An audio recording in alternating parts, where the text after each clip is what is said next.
이 고린도 우리가 전후서를 이제 묵상하는데요. 고린도 전후서는 고린도 교회에 참 문제가 많았습니다. 그 많은 문제들을 사도 바울이 다루면서 그 해결책을 제시하는 것이 바로 고린도 전후서예요. 그래서 어떻게 보면은 교회의 문제집 같은 그런 느낌이 있습니다. 그런데 오늘 1장이잖아요. 그리고 제일 처음 다루는 문제가 바로 뭐냐? 분쟁에 대한 문제를 다루고 있어요. 제일 처음 분쟁의 문제를 다룬다고 하는 것이 의미가 있어요. 이 말은 뭐냐? 교회 문제, 교회뿐 아니죠. 뭐 믿음의 가정, 여러 가지 문제가 많을 수 있어요. 그중에서 제일 중요하고 우선적으로 처리할 문제는 뭐예요? 그건 분쟁의 문제라는 거예요. 분쟁의 문제가 가장 중요하다는 것입니다. 오늘 말씀 제목이 사랑으로 충만한 가정인데요. 여러분 어떻게 하면 사랑으로 충만한 가정이 될까요? 안 싸우면 되겠죠. 안 싸우면 사랑에 충만한 가정이 될 겁니다. 반대로 말하면은 싸우는 한 사랑으로 충만한 가정은 될 수 없습니다. 그 잠언 15장 17절에 말씀합니다. 같이 읽어볼까요? 채소를 먹으며 서로 사랑하는 것이 살찐 소를 먹으며 서로 미워하는 것보다 나으니라. 아멘. 여러분의 가정이 사랑에 충만한 가정이 되기를 축복합니다. 그렇다고 채소만 먹으며 살 수는 좀 그러니까 여러분 고기를 먹으면서 사랑이 충만한 가정이 되기를 바랍니다. 더 정확히 말하면 이런 뜻 아닐까 싶어요. 지금은 좀 어려워서 채소를 먹는다 할지라도 우리 가정이 사랑으로 하나 되면은 어려움을 딛고 고기를 먹게 될 날이 오게 될 줄 믿습니다. 가와만사성이라고 하지 않습니까? 올 한해 여러분 가정이 화목한 가운데 형통한 역사가 있기를 축복합니다. 예. 특히 믿음의 공동체 안에서 분쟁이라고 하는 것은 인간적인 문제가 아니라 영적인 차원의 문제입니다. 왜냐? 마귀가 역사해서 먼저 분쟁이 일어나기 때문에 그렇습니다. 믿지 않은 가정이라면 모르겠지만 믿는 가정, 교회, 이런 믿음의 공동체 안의 분쟁의 배후에는 분명 마귀가 역사합니다. 마귀가 사람을 통해 서로 상처를 받게 하고 싸우게 합니다. 하나님의 영광을 가리게 하고요. 그리고 은혜를 못 받게 하죠. 못 받는 정도가 아니죠. 받은 은혜도 빼앗아가 버립니다. 그래서 결국에는 성도로 하여금 하나님과 멀어지게 그렇게 만듭니다. 그래서 에베소 6장 12절 이렇게 말씀합니다. 우리의 싸움은 인간을 적대적으로 상대하는 것이 아니라 통치자들과 권세자들과 이 어두운 세계의 지배자들과 하늘에 있는 악한 영들을 상대로 하는 것입니다. 우리 가정에 우리 믿음의 공동체의 공격에는 분명한 마귀의 역사가 있습니다. 그렇기 때문에 우리는 뭐 해야 되느냐? 기도해야 됩니다. 에베소 6장에 보면은 이 영적 전쟁을 다루면서 계속 제시하는 대안은 뭐냐? 기도입니다. 6장 18절의 말씀입니다. 이것을 위하여 늘 깨어서 끝까지 참으면서 모든 성도를 위하여 간구하십시오. 깨어서 간구하십시오. 깨어서 기도하십시오. 우리 많이 나오는 얘기잖아요. 근데 깨어서 기도한다고 하는 것을 어떤 이미지로 저는 느껴지냐 하면 예전에 그 당시에 성 위에서 파수하던 파수꾼 생각이 납니다. 성 위에서 파수꾼이 있습니다. 그래서 밖에 적이 쳐들어오나 안 오나 감시하죠. 적이 쳐들어오면 성 안에 있는 사람들에게 알립니다. 그러면 성 안에 있는 사람들은 대비하는 거죠. 그 때문에 파수꾼이 잠자면 큰일 납니다. 대비 없이 당해야 되기 때문에 파수꾼은 정말 깨어서 있어야 되는 겁니다. 여러분 가정에 여러분 가정을 위해 깨어 기도하는 사람이 있습니까? 멀리 갈 것도 우리 자신에게 물어보세요. 여러분은 여러분 가정에 깨어 기도하는 영혼의 파수꾼입니까? 여러분 깨어 기도해야 됩니다. 그래서 마귀가 역사하지 않도록 우리 가정을 위해 깨어 기도하는 여러분 기도의 파수꾼이 되기를 축복합니다. 두 번째, 믿음이 제대로 작동하지 않을 때 분쟁이 일어납니다. 빌립보서 4장 12절 13절 말씀 바울이 이렇게 말합니다. 나는 비천에 처할 줄도 알고 풍부에 처할 줄도 알아. 모든 일 곧 배부름과 배고픔과 풍부와 궁핍에도 처할 줄 아는 일체의 비결을 배웠노라. 내게 능력 주시는 자 안에서 내가 모든 것을 할 수 있느니라. 이렇게 말씀했습니다. 이 말 한마디로 이렇게 이해합니다. 나는 환경을 지배당하지 않고 환경을 지배할 줄 압니다. 어떤 상황이든 잘 산다는 말이잖아요. 환경을 지배할 줄 안다는 거예요. 여러분 믿음 안에는 환경을 지배하는 힘이 있습니다. 물론 우리가 믿음의 환경에 영향을 받죠. 그래서 어려운 일이 생기면 슬프기도 하고 어렵기도 하고 낭망하기도 합니다. 그러나 참 믿음을 가진 사람은 주님을 붙들고 일어납니다. 말씀과 기도로 극복해냅니다. 신앙 안에는 이런 환경을 이겨내는 분명한 힘이 있습니다. 그런데 믿음의 공동체 안에 계속 분쟁이 일어나고 있다고 하는 것은 이 믿음의 메커니즘이 제대로 작동하고 있지 않다는 얘기예요. 이렇게 말하는 분이 있을 수 있어요. 남편이 돈 잘 벌고 자식이 공부 잘하면 싸울 일이 뭐가 있습니까? 그럴까요, 여러분? 정말 싸울 일이 없을까요? 그렇게 되면? 그렇지 않을 거예요. 말 한마디로도 죽고 사는 게 인생사입니다. 그거 잘 된다 그래서 싸우지 않는다? 그건 안 될 일이고요. 반대로 어렵고 힘들어도 믿음으로 하나 된 가정은 그 어려움을 이겨내게 되는 겁니다. 그러므로 믿음의 공동체 내에 분쟁이 일어나고 있다고 하는 것은 지금 믿음이 제대로 작동하고 있지 않다는 얘기입니다. 결국에 깨어서 기도하지 않는 것, 믿음으로 제대로 살지 못하는 것, 이런 것들이 믿음의 공동체 안에서 분쟁의 이유가 됩니다. 그래서 영적이라는 거예요. 그 결과도 그렇습니다. 원인뿐 아니라 결과도 영적입니다. 오늘 본문 13절에서 바울은 이렇게 말해요. 그리스도께서 어찌 나뉘었느냐. 그래서 나뉘었다는 말은 찢는다는 얘기예요. 주님을 찢었다는 얘기예요. 즉 믿음의 가정이 교회가 서로 싸우면 뭐예요? 주님 몸을 찢는 거예요. 이미 주님 몸은 찢겼잖아요.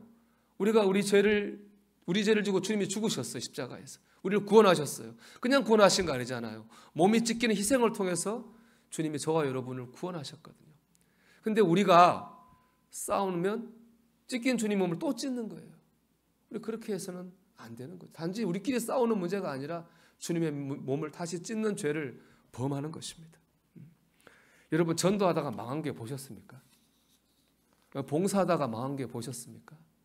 자녀 교육을 위해서 우리 재정을 투입하다가 망한 게 보셨습니까?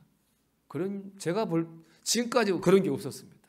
전도하다 망한 게 못 봤고, 봉사하다 망한 게 못 봤고, 애들 가르치다 망한 게 못 봤습니다. 교회가 망하는 이유는 대부분 하나인 것 같아요. 싸우다가 망합니다. 싸우면 망하는 거예요. 간혹 무리하게 건축하다 어려움 당한 교회도 봤습니다만은 싸우면 망하는 거예요. 반대로 망하면은 안 싸우면 안 망하는 거예요. 망하지 않으려면 어떻게 됩니까? 싸우지 말아야 돼요. 근데 참 아이러니한 건 뭐냐? 교회에서 봉사하다가 싸워요.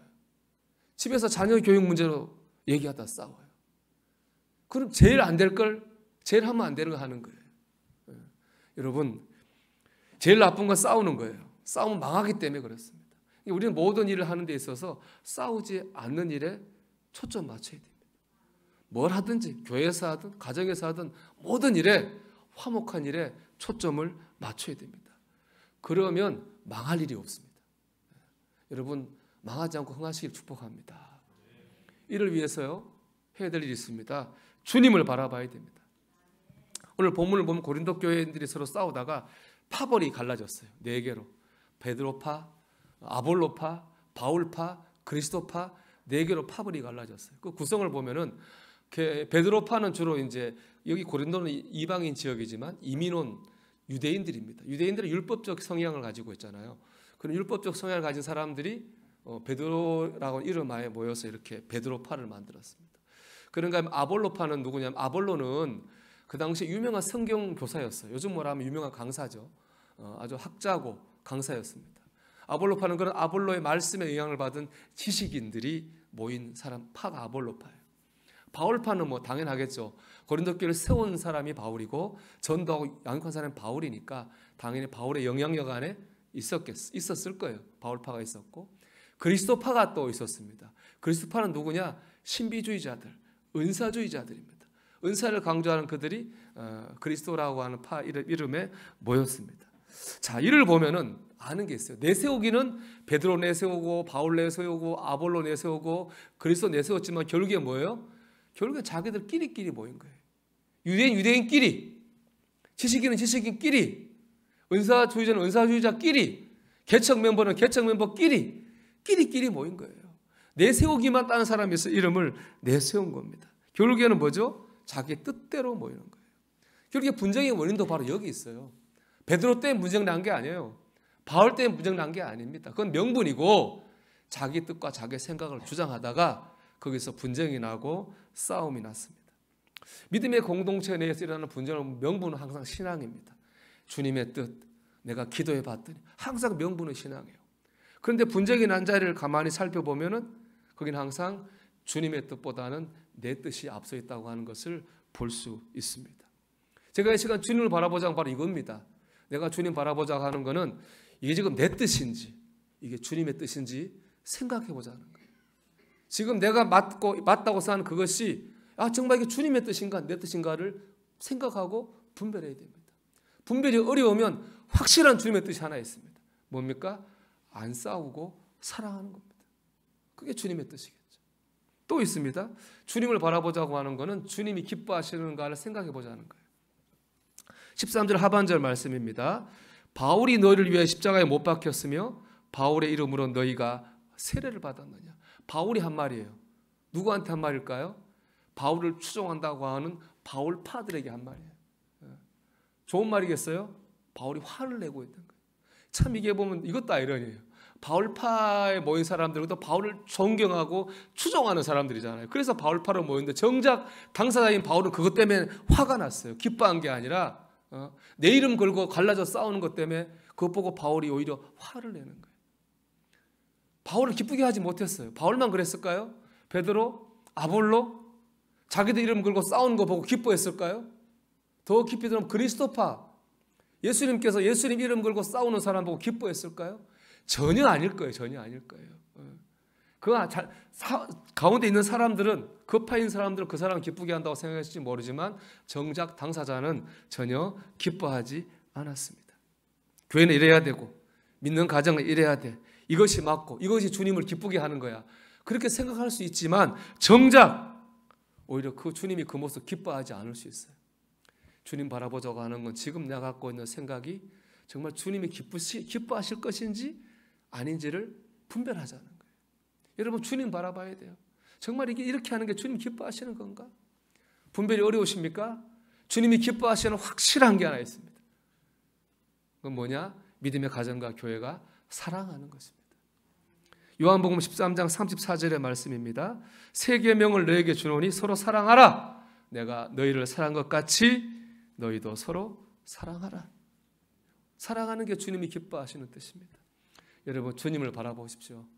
이게 내 뜻인지 주님 뜻인지 정말 주님이 기뻐하시는 것인지 그런 것을 생각하고 분별하는 과정을 통해서 우리는 우리의 공동체를 사랑의 공동체로 만들게 될 줄 믿습니다. 두 번째, 믿음의 가치에 순종하며 살아야 됩니다. 오늘 본문 10절 이렇게 말씀합니다. 형제들아 내가 우리 주 예수 그리스도의 이름으로 너희를 권하노니 모두가 같은 말을 하고 너희 가운데 분쟁이 없이 같은 마음과 같은 뜻으로 온전히 합하라. 같은 말, 같은 마음, 같은 뜻 이렇게 말했는데 전 이걸 이렇게 이해합니다. 같은 믿음. 여러분 사람이 같을 수 없어요. 여러분 알잖아요. 저도 애 낳아 키워보니까 같은 뱃속에 나오는데 둘이 성격이 너무 달라요. 생긴 것도 별로 안 비슷하고 달라요. 사람이 같을 수가 없어요. 다를 수밖에 없는 거예요. 그런데 같을 수 있는 게 있습니다. 그건 뭐죠? 그건 믿음입니다. 믿음이에요. 어느 장로님 부부 얘기인데요. 이 장로님 부부는 서로 이제 부부싸움 하지 않겠습니까? 부부싸움 하다가 해가 질 때쯤 되면 한 사람이 이렇게 말합니다. 해가 지고 있어. 그러면 서로 화난 거 참고 푼다 그래요. 왜 그럴까요? 아마 이 말씀 때문에 그럴 거예요. 말씀 같이 읽어볼까요? 분을 내어도 죄를 짓지 말며 해가 지도록 분을 품지 말고. 화날 수 있죠. 분도 날 수 있죠. 근데 해가 지도록 오랫동안 분을 품지는 말아야 돼요. 왜냐하면 오랫동안 분을 품고 있으면 그 분노를 이용해서 마귀가 틈타고 마귀가 역사하기 때문입니다. 그래서 해가 지도록 분을 품지 말아라고 그랬습니다. 해가 지고 있냐 하면 이 말씀 때문에 서로 참는 거예요. 왜 그럴까요? 하나님 믿으니까. 하나님 말씀이 진리인 걸 믿으니까 참겠죠. 풀겠죠. 그죠? 근데 한 사람이 해가 지고 있어라고 얘기했는데 그래서 어쩌라고? 그럼 어떻게 되겠어요? 뭐 싸움이 더 깊어지든지 더 커지겠죠. 믿는 거죠. 서로 생각은 다르지만 하나님을 믿는 거예요. 말씀을 믿는 거예요. 여러분 우리 서로 다르지만 같은 믿음을 가지고 있어요. 하나님, 구원, 천국, 말씀 우리가 믿고 있는 이 가치 앞에 우리는 순종할 수 있어야 됩니다. 그럴 때 싸움은 멈추고 사랑이 시작됩니다. 어떻게 보면 이건 또 우리 믿는 사람들의 특권입니다. 인간적으로 사람들은 자기가 하나님입니다. 고집이, 자존심이 세죠. 내가 옳다고 생각하면 머리 안 숙입니다. 내가 옳다고 생각하면 뒤로 물러나지도 않습니다. 그래서 싸움이 커지게 되는 거예요. 그러나 우리는 하나님 바라보고 사는 거예요. 하나님 앞에서는 얼마든지 머리 숙일 수 있어요. 하나님 말씀 앞에서 얼마든지 물러설 수 있어요. 꺾을 수 있는 거예요. 그렇기 때문에 내려놓는 거예요. 사람한테 머리 숙이라고 하는 거 아니잖아요. 사람 앞에서 물러서라고 하는 거 아니잖아요. 하나님 앞에서 하나님 말씀 붙들고 물러나고 머리 숙이라는 것입니다. 그럴 때 분쟁이 멈추고 사랑이 시작됩니다. 하나님 때문에 싸우기를 멈추고 사랑하기를 할 수 있는 겁니다. 특권이죠. 축복입니다. 여러분, 이 믿음의 특권과 축복을 여러분 가정에서 사용할 수 있게 되기를 축복합니다. 마지막으로 말을 잘해야 됩니다. 오면 같은 뜻, 같은 마음, 같은 말인데 실제적으로 제일 중요한 건 말이라고 생각해요. 그냥 마음과 뜻을 결국에 말로 이렇게 드러나는 거잖아요. 우리가 말을 잘할 때 사랑으로 충만한 가정이 됩니다. 사무엘상에 보면 엘가나 사람한테 부인이 둘이 있어요. 큰 부인은 한나고 둘째 부인은 엘가나예요. 한나는 남편의 사랑은 많이 받았는데 자녀가 없어요. 둘째 부인 분인나, 둘째 부인이 분인나인데 분인나는 자녀는 있는데 남편에게 사랑을 받지 못했어요. 자, 한나는 자기에게 부족한 자녀 문제를 기도로 풀어냈어요. 근데 분인나는 자기의 부족한 남편의 사랑을 큰 부인 한나를 괴롭히는 걸로 풀었어요. 독한 말을 해서 한나 마음을 상하게 했거든요. 근데 저 이런 생각을 해봐요. 꼭 분인나는 나쁜 사람이죠, 그죠? 나쁜 사람만 분인나가 되는 건 아니라는 생각을 저 해요. 저 누님이 두 분 계신데요. 굉장히 착합니다. 누님 착하고 또 두 분이 우애가 너무 좋습니다. 저희 집사람이 놀랄 정도로 부러워할 정도로 우애가 너무 좋아요. 내가 딱 한 번 근데 우리 큰 누님 서운하다는 말을 들어본 적이 있어요. 아주 오래 10몇 년도 더 전이네요. 그때 그 큰 누님네 집이 좀 경제적으로 어려울 때가 있었어요. 작은 누님네 집은 괜찮았어요. 그러니까 작은 누나가 누님이 이제 어디 우리 가족 모임 가면은 다 잡아요. 배려죠. 뭐 장소도 잡고 계산도 했어요. 근데 한 번은 큰 누님이 그러더라고. 좀 나한테 상의 좀 하지. 그런 얘기 처음 들어봤다. 한 번 들어봤어요. 지금까지 딱 한 번 들어봤어요. 왜냐하면 큰 누님도 이 책임감이 있거든요. 큰 누님 책임감이 있는데 본인이 어려워서 못하니까 그렇지 않겠어요? 그런 중에 좀 상의하면 좋을 텐데 작은 누나는 또 배려한다고 한 거예요. 배려한다고 했는데 그게 오히려 또 마음의 상처가 된 거예요. 그러니까 우리가 나쁜 사람이 나쁜 뜻으로 한다고 해서 분인나가 되는 게 아닙니다. 좋은 사람이 좋은 뜻으로 해도 분인나의 말이 될 수 있구나 하는 것 그때 제가 느꼈습니다. 여러분, 우리가 특별히 가족끼리 더 그렇습니다. 좋은 뜻으로 좋은 말 해도 상처 줄 수 있습니다. 배려를 해야 됩니다. 생각을 많이 해야 됩니다. 그 사람 입장을 많이 생각하고 배려하고 할 수 있으면 간섭하지 않는 게 좋겠죠. 그럴 때 우리 가족 안에서 하나님의 영광을 드러낼 수 있습니다. 여러분, 깨어서 기도하십시오. 여러분 안에 있는 믿음의 메커니즘을 작동시켜야 됩니다. 그리고 하나님을 바라보십시오. 그리고 오늘 이 말씀처럼 여러분 믿음의 가치 앞에 머리 숙이십시오. 바라기는 사랑으로 가득한 가정, 은혜로 충만한 우리 교회가 되기를 주의 이름으로 축원합니다.